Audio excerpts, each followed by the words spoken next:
Break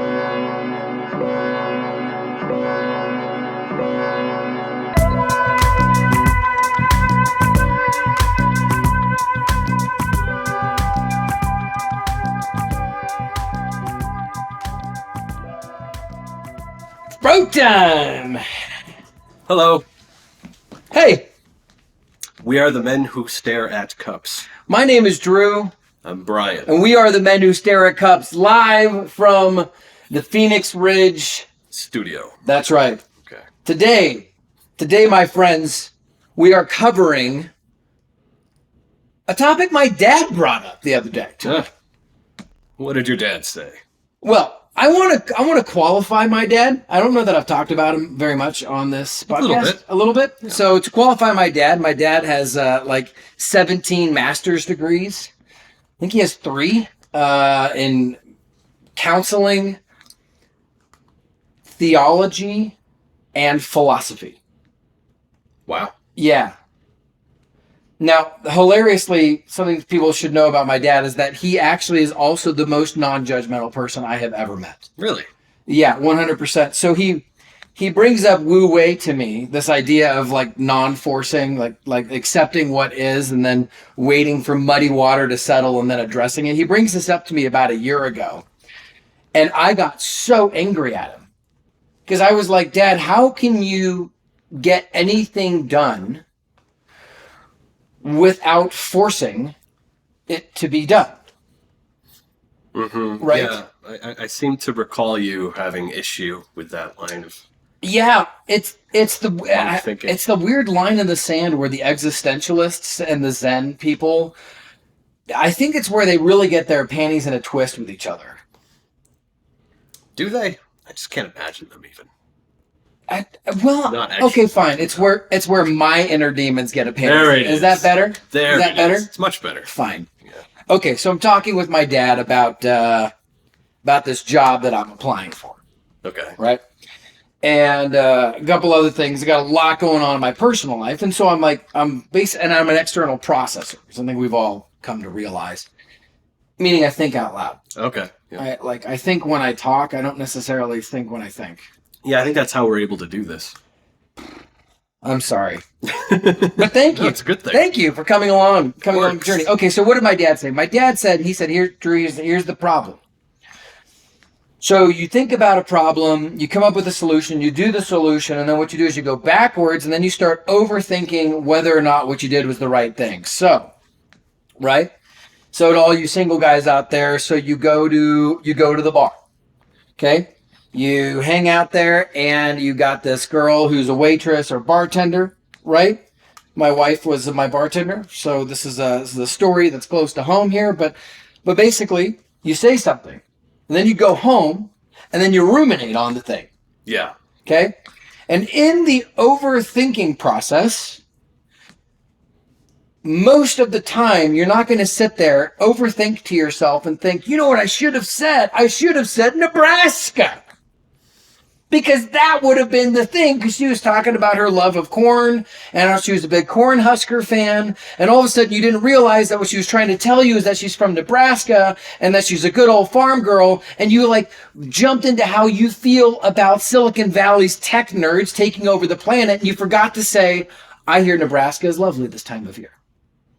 You prick. Prick! Yeah, you weren't even listening. I'm surprised she even... She was telling you exactly what she wanted you to ask her about, which was how's the corn in Nebraska this time of year. And she's still married you. All right. Wow. No. We're in the hypothetical situation. My point being, if you overthought and you arrived at that conclusion, you haven't overthought, you've actually thought correctly. Because now the next time you go into the bar, the first thing you're going to do is you're going to say, hey, look, I'll have whatever beverage I'm having. Nebraska! And by the way, I'm really sorry for not asking you about Nebraska. Tell me about Nebraska this time of year. And all of a sudden she'll realize, 1, that you thought about her. 2, you were thinking about more than just hooking up. You were actually thinking about her life. And 3, you actually gave a crap to actually come back, apologize for not engaging in the conversation the way you should have, and then move forward with it. Okay. Now, most guys, that's not what overthinking leads to. Most of the time, overthinking just leads to neuroticism.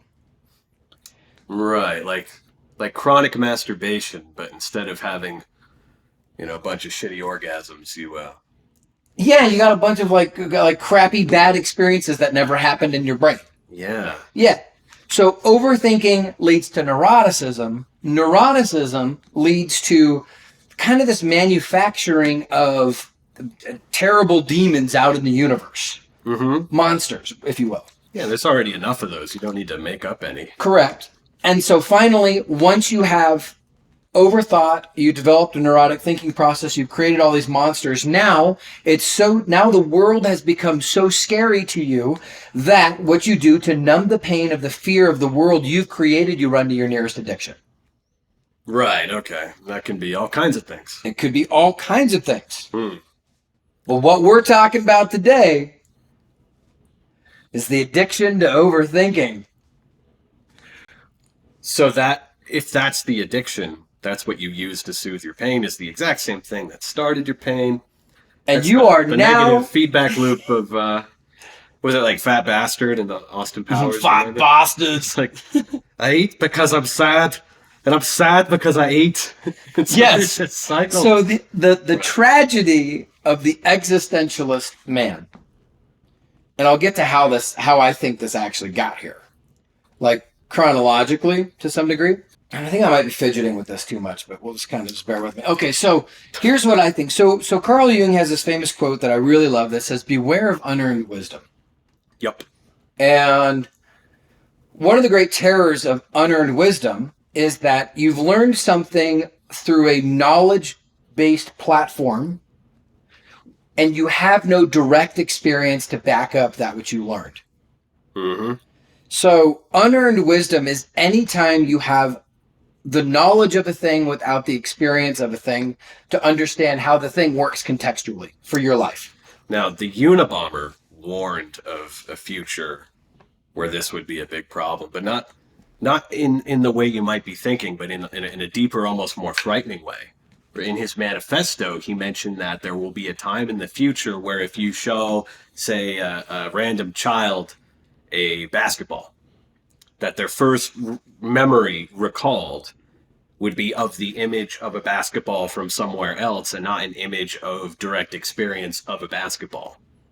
And I remember when I first read that, I was like, okay, I guess that wouldn't be good. But he's talking about, like, your memories being like pictures of photographs, sort of, like, and less real world experience associated with your language functions and like the images in your brain and whatnot, and just more of like a bizarre abstraction that's completely removed from reality.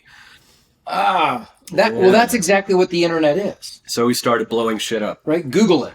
Right? Google it is essentially, like, you could say Google it, or to Steelman Kaczynski, you could say Kaczynski it. Not that I'm wanting to Steelman Kaczynski, which I'm not. And nor am I advocating. Well, no, his manifesto was good. It was what he did that was terrible. Correct. And therein lies the problem, which is that you cannot solve your existentialist crisis by shouting and having a tantrum at other people. Like, your existentialist dread, that belongs to you, baby. Like, that is all yours. There's no woman on the earth that's going to come and satisfy your existential dread. There's no Does anyone job. think there is? Yeah. Oh, yeah. Oh, yeah. Well, that's why that inherently, I think, becomes a lot of the chase. That you think that you'll have kids and that the kids will satisfy the dread. But then you're married, which is not satisfying it. You have kids that are not satisfying it. And then you have a job that's not satisfying it. And you think to yourself, why am I doing any of this when nothing seems to be satisfying my existential dread? Yeah, I was just hoping people kind of knew by now. Like, if you do that, it's actually like a terrible thing to do to your partner because you put so much weight on them. Yeah. And it's like probably a lot of stuff they don't even understand. I heard in AA yesterday that an expectation is just a predetermined resentment. I like that. I really like that one a lot. Okay. Be a good t-shirt. It would be or a bumper sticker. It would be a great all the things. Maybe we should do a Teespring shop once we reach 217 subscribers. So I think we're at 204 right now. Anyways, okay, so to be clear here, Overthinking. So a difficult experience can lead to overthinking. Overthinking leads to neuroticism. Neuroticism leads to imaginary monsters. Imaginary monsters leads to a push to addiction, right? And if you are amongst the Jordan Peterson, Gary V, Joe Rogan, manosphere, like rise and grind hustle culture. Okay. If you are amongst that grouping of people, or heaven forbid you do the red pill thing, but okay, if you do, no, I actually have no patience for that. I have no patience for the red pill thing. Okay. But if you, what you don't realize in that whole entire space is that most of the time you're consuming information from a guy who's 60 years old, who's had an entire life, and he's giving you the summary of what he's learned, and you take that, and when you're 19 or 20, the dopamine hit that you get when you suddenly realize, so we'll do a red pill one. So hypergamy, right? You all know about hypergamy? Okay. Hypergamy is the idea that men mate sideways and down in the social hierarchy, and women mate up and to the right, right? More status and more whatever. I remember when I learned about the concept of hypergamy, I should have intuitively already known what it was because I was of a very poor, low status family, right? So of course, none of the popular wealthy girls in school liked me. That would have been just a normal way of being like, oh, that's a thing. But then as soon as somebody named it, I got a dopamine kick. When you had a word for it, it got you. Yeah, like it was diagnosed. You got your rocks off. Well, you just were like, I see clearly now. Right? It all makes sense. And then you start having all of these experiences as you're listening to all this content. Now, that's all fine to reframe who you are and where you are now. Where it gets perilous is when you start assuming that what's been said to you about, say, when you're 35 and you're 20, like you're not ready to hear about what's going to happen to you at 35 when you're 20. Yeah, you need to be busy being 20. Yeah. And you shouldn't be living your life when you're 20 out of fear of what could happen to you in your 30s. I mean, maybe a little bit, but that shouldn't be your primary motivator. No, like I don't want to be a loser. Like that may be true, and all that's 20-year-olds going to be in there, but yeah, you are a fucking loser. And that's cool, but it's awesome. You should actually embrace that. You should, because I'm 35 with a family, and I don't get that opportunity. No, and I'm not resentful about it. I'm just saying that it's not there. Embrace being a loser, but an interesting loser, a loser who went to flight school or does Brazilian jiu-jitsu or whatever.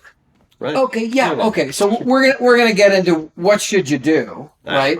Don't ask me. Well, no, take up fencing or whatever, right? Yeah. The idea is that what we wind up doing is if we start getting dopamine kicks from learning, then the addiction is to learning, and we continue in the addiction, and we're in the learning dopamine cycle. Yeah, and you kind of become a neurotic computer. You wind up becoming a paranoid android, an over-analyzing existentialist who locks himself in the house and says, this dread is too much, I cannot handle it, and then nothing else kind of moves it forward. Yeah. So in our last episode, which we uploaded today, actually, what we discussed was how to surrender as an existentialist. It's like once you realize that it's 100% on you to figure out the meaning of life, the next step is actually to go and find a group of people to surrender with and to, so that you can accomplish what God's called you to accomplish. Because what you should find, like Carl Jung said, that man cannot individuate isolated or alone. You got to go find a group of like-minded people to go and individuate with. Yeah. Yeah. Sounds like a good idea. It can't be done in an overthinking way. No, in a doing way, and then maybe in a woo way. Maybe in a woo way. I would agree with that. Well, that's the challenge here is if you are addicted to overthinking, then the next logical step is like Nietzsche was like, like stop reading books. Like the next step is to go out and do something. Yep. All right. So I released a podcast audio book thing. If you listen to it, it's good. It was like I think it was the last episode we published or something like that. But anyways, I hope you like it. If you didn't get a chance to listen to it, give it a listen. But now that somebody, and I was waiting to see if anybody in the comments section of that story would say that was good. Please write some more, right? And I know you were upset about the fact that I was waiting for this. Because you're like, if you want to write, you should just write. Well, yeah, I didn't want you sitting around waiting for that sweet dopamine hit. Yeah. So you got to be outcome independent. So this is it. I have decided to be a little dopamine dependent with it because it's something I want to do. It's something that I think has meaning, but I don't mind allowing the dopamine to push it forward. Because I don't really create art in a vacuum. It's really not kind of who I am, really. I like to be accountable to people around me. Okay. So to me, if a group of people are expecting another story to come out on Friday, then if I am a good existentialist who has submitted to my group, which is you guys, I will do that because I am committed to being accountable to you guys. Well, it makes the process more entertaining. I mean, more fulfilling. Yeah, there's just one thing. There's one thing I do have a problem with it. Let's do it. With that about it. It's that, you say you don't create art in a vacuum, and that's really relatable. But I do think like in a Stephen Pressfield kind of way, like the War of Art. Like who's Stephen Pressfield? You don't know that guy? I don't. He wrote a book called The War of Art, and basically, it's less of a book and more of like a spell. It's like hypnosis. He just keeps saying the word resistance over and over again. And then resistance being like anything between you as a creator and just simply doing the thing. Mm-hmm. Right? That's resistance. That's resistance. And he's like, it's a war of art because you always have to push through against that resistance. And then that kind of like friction is good for creativity. Oh, okay. So just in that way, I mean, I totally understand 110%.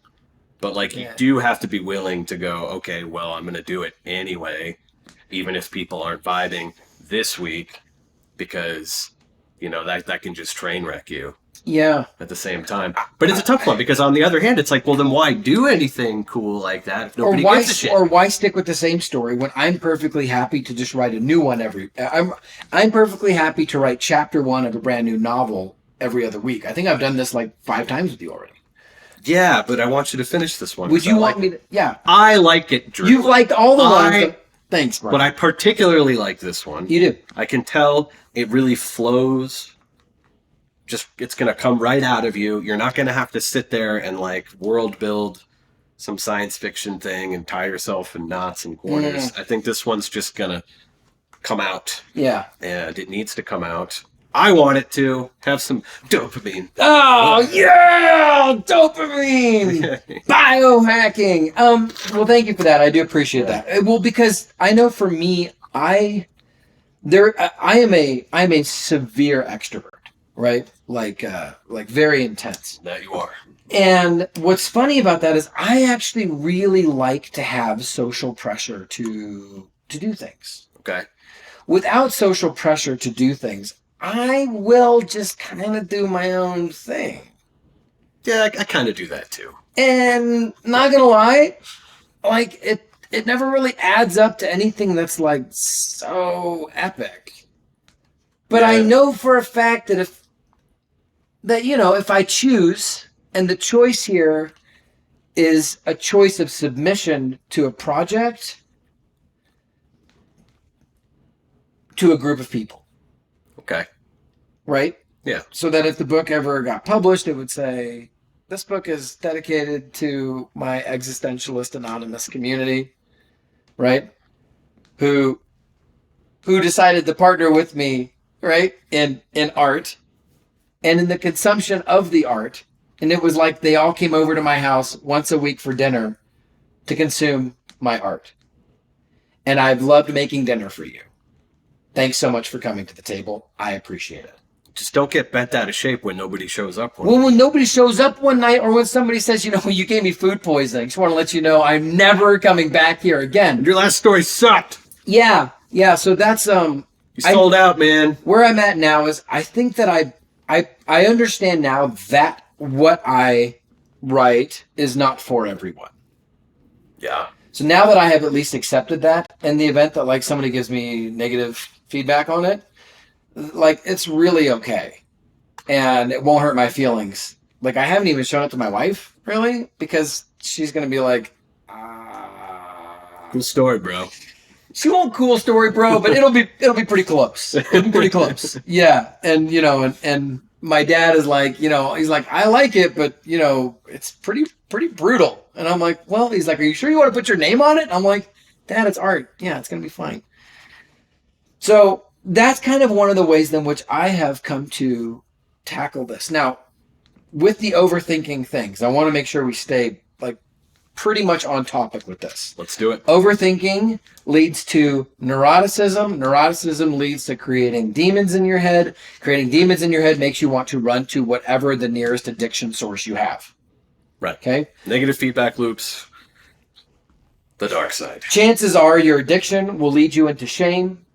Shame will lead you to wanting to have an uptick in dopamine, which will drive you right back to overthinking. So that is a classic negative feedback loop. So here's what I'm curious about, Bryan. When you arrive at the overthinking state,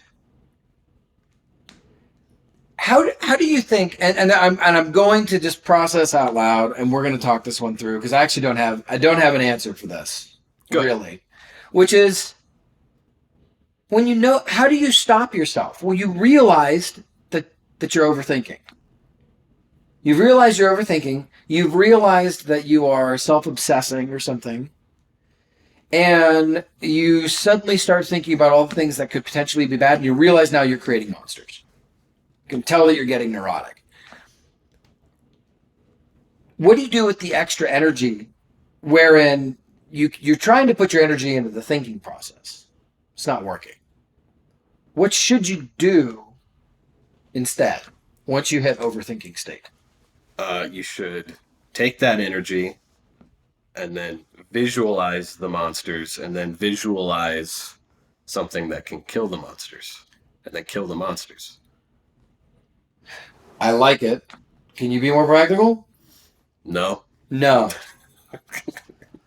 All right. Just an idea. I like it. No, I don't mind it as a philosophical construct. No, more like magic or neurolinguistic programming or something.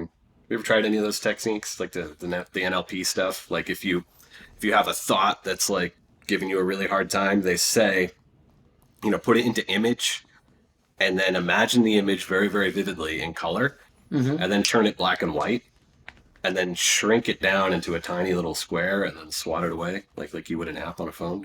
Okay, I've tried that before, and it worked. It's like self-hypnosis. So if you are overthinking your conversation with the waitress at the bar, you could take the picture that you have of that image, right? Or maybe of like when you were feeling insecure, or insignificant, maybe.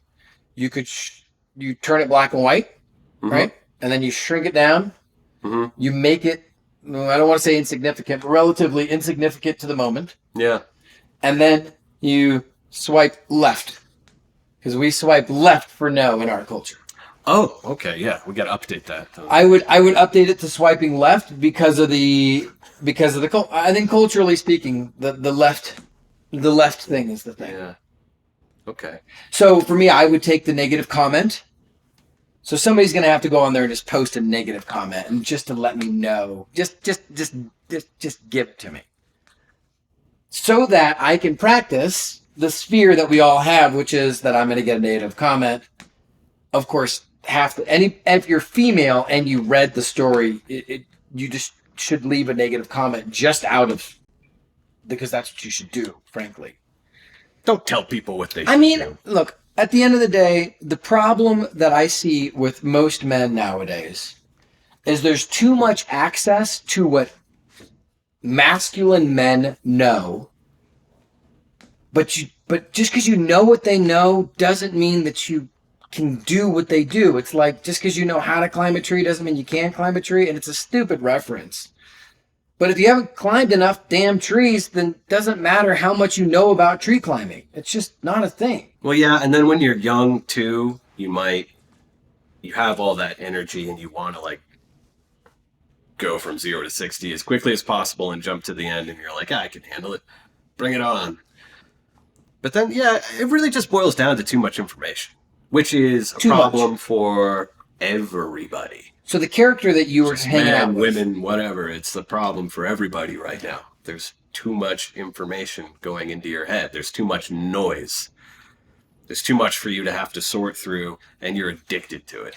What we're talking about is how to diagnose and deal with the problem of overthinking. Mm-hmm. Which is a problem I have. Hello, my name is Drew, and I'm an existentialist, which means I think too much and well, you know what we should do? Done. We could do like a podcast kind of thing where we think about thinking too much, and then we'll surely figure it out at some point. Isn't that exactly what this podcast is? Yeah. Except for the fact that since we started the podcast, you have changed your entire life. You've changed jobs. You've changed the location where you live. You've joined a band. You have created an entire universe of existence, every single aspect of which you actually want, you actually believe in, and you've done it in the span of less than 9 months. Yeah, I'm glad I still had it in me, because I've done that before. But, I mean, I ate a lot of shit. Yeah. You know? And, but this podcast is a major part of driving that for you. Helped tremendously. And it's a huge part of driving it for me. Mm. I argue that the reason it works is because we live on the same property. There is something about being able to come next door and be like, knock on the door and be like, dude, Bryan, I'm having a tough one. Yeah, he's basically Kramer. You know, just bust in here. Bryan! We gotta do a podcast right now. I'm thinking too much. We're gonna think about thinking. What do you do, Bryan? You're totally busy right now? Okay, great. Glad to hear it. I'm totally stoked about podcasting right this second. I am a little Kramery. I try not to be overly too much, but it is. No, you're fine. I'm just very much of my alcoholic ADD nature. I mean, it really is. But I'm hamming it up for the camera. Yeah, well, I don't think you're wrong. Okay. Some truth to it. There is a lot of truth to it. Okay. But I will say though that doing this, our friendship, and what we've noticed is that our friendship gets weird when we stop doing what we profess to believe together. Yes. So we've totally had like weird bits where we didn't like talk for 2 weeks, or like we're getting upset with each other, because that's one of the things we're trying to figure out here is, how do you live as men in a community with each other when you don't, like, is it healthy to depend on each other when independence is like the chief modus operandi for the existentialist? Yeah, I mean, you could just call it, you know, having a friend. You maybe just really simplify it. Like, you could, but there's a thing with friends that we don't know what a friend is anymore. Facebook hijacked the term, it threw it away, and so now what is a friend? No one really has any clue of what a friend is. You are my friend, I am your friend. But I have lots of friends that if we don't hang out together and accomplish stuff together, we don't get mad at each other.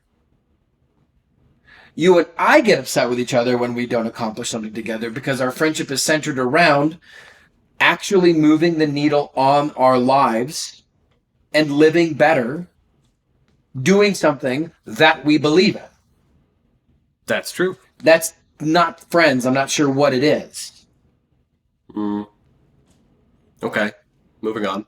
Well, I'm just simply saying that do you want to define it? I'm not trying to We're gonna define a relationship. No, I'm not trying to define the relationship. I mean, what I'm saying is that friends, It's complicated. It is complicated. But it's not. But it's not friends. It's not. I guess I'm saying is it's not blasé, because it's better than friends. I have very few friends for whom I am actually accountable to them for something. Mm-hmm. Right. But it's better than a friend, because I feel like in many times over the last year, I have felt that we have been in the trenches together. Sure. That your actions do impact my life and my actions do impact your life. And that can happen negatively, but when it happens positively, it's really amazing when your friend does an action that greatly benefits you and you didn't have it in you. It wasn't part of your skill set. Mm-hmm. But their actions totally helped you out. Yeah, so community building. What is a friend in the 21st century? Digital schizo. I think the cure to overthinking is going and helping out a friend. That's a good one. Shrink it down. Black and white. Swipe left. Find a friend that you know who's he's got something going on in his life. You know, we all have friends that are struggling with their life. If you're not then thinking, oh, I should go to my friend's house and I should it's 3 a.m. You're like, wake up! I have to help you. Okay, look, if you're doing that, okay, just take some melatonin and go to bed, okay? Be like light his tool shed on fire and then go put it out. And be like, oh my God, I totally drove 20 miles to put the fire out in your shed. I think but the helping thing, I know it's what we do in AA. Uh-huh. If you don't know what to do, then find someone to help. Be useful in some sense. Get out of your own way. I mean, yard work is good for that sort of thing. Yard work is good. Any kind of working with your hands that's like pretty mindless. Yeah. But then you can look at the outcome of it in an hour and go, yeah. That's a good one. Just right? Taking your friend out, you know, and I'm in AA, but I'm gonna say, taking your friend out for a beer or a cup of coffee, and just being like, hey man, let's go for a chat, or let's go paradigm shift. Yeah, and I think that by turning your attention to helping others, your overthinking can be cured. Yeah, just don't overthink about helping. Like, keep it simple. Oh, well, let's put it this way. You ain't Jesus, okay? No. So just, and you're not trying to impress anybody. No. And you're not trying to save anybody. You're just saying, look, here's the deal. I got some extra energy. It's going a little sideways on me. I was thinking about you, and I know your wife just left you. I know that your dad just got cancer. I know you just got fired, you know?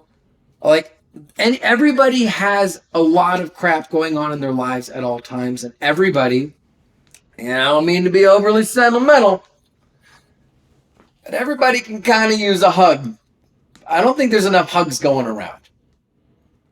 It's just a personal opinion. Maybe it's because one of my love languages is touch. You know the 5 love languages? Yeah, I think so. Yeah. But anyway, that'll be on our Patreon.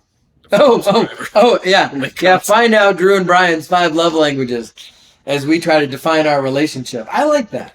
And we hug. That's $10 a month. Wait, that's the OnlyFans account. Watching Drew and Bryan hugging. Okay, so that was actually pretty funny. I like that. So there you go. So overthinking leads to neuroticism, which leads to creating monsters, which will drive you to an addiction, which in most cases will lead you will lead you to shame, typically speaking, and shame will then lead to wanting to relieve that by overthinking why you feel ashamed. Mm-hmm. So you can break the cycle at any point in time by choosing to help somebody, by challenging yourself and taking up a new so the benefit of taking up a new hobby is the reason why I think that's beneficial is because of neuroplasticity, right? You know, the idea of that as you learn something new, you actually connect all these new neural networks. It's why you feel so good whenever you move. The first month you've moved, it's like, this is crap. But then all of a sudden your brain realizes you got to learn all the new aisles in the grocery store, all the streets. You got to learn every new restaurants. Yep. And so your neural network just opens up and it's like, okay, well, I have to relearn all these things. And actually the part of your brain associated with the with location is your hippocampus. But you had said to me the hippocampus actually matters for short-term memory processing, right? Yeah. The communication between the right and left hemisphere and rehearsal into short-term memory. I think. Correct me if I'm wrong. That's what I thought. I think that's correct. So when you there was move the guy somewhere that got new, the bar stuck in his head, Phineas Gage.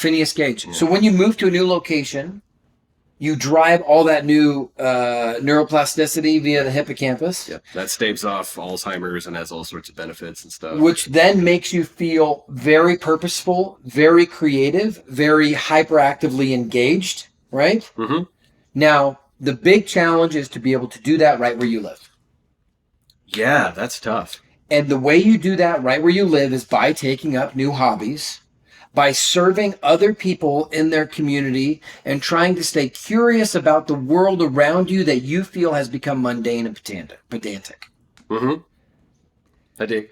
So there you go. I think, now after we've talked about this, I think the cure to overthinking is service to somebody else.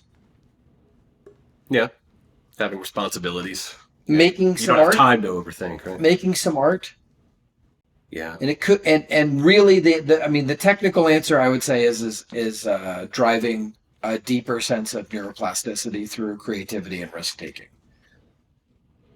Now, some people I know. Sounds like you've been thinking a lot about this. No, actually, I haven't. We've arrived at this conclusion quite autonomously or quite fairly. I think so. But I've noticed that. But then there's other people. Like I know a guy right now. He's burned out because he's like going into he's going to start fostering. He started a new business, and he does so much service work at his church that for him, all of the service work is actually a function of the overthinking. So how do you know when it's time to change? Right? That's how you know. It's like if this thing is causing deep amounts of neuroticism and it's creating a lot of demons in your head, or as you'd say in Zen, it's making your waters muddy. You know, that's when it's time to step away and be like, you know what? Fuck it, dude. Let's go bowling. Go bowling, man. Let's Fuck roll. it. We are the men who stare at cups. I'm Drew. I'm Bryan. And we've just cured overthinking. Live from Phoenix Ridge Studios. Yay.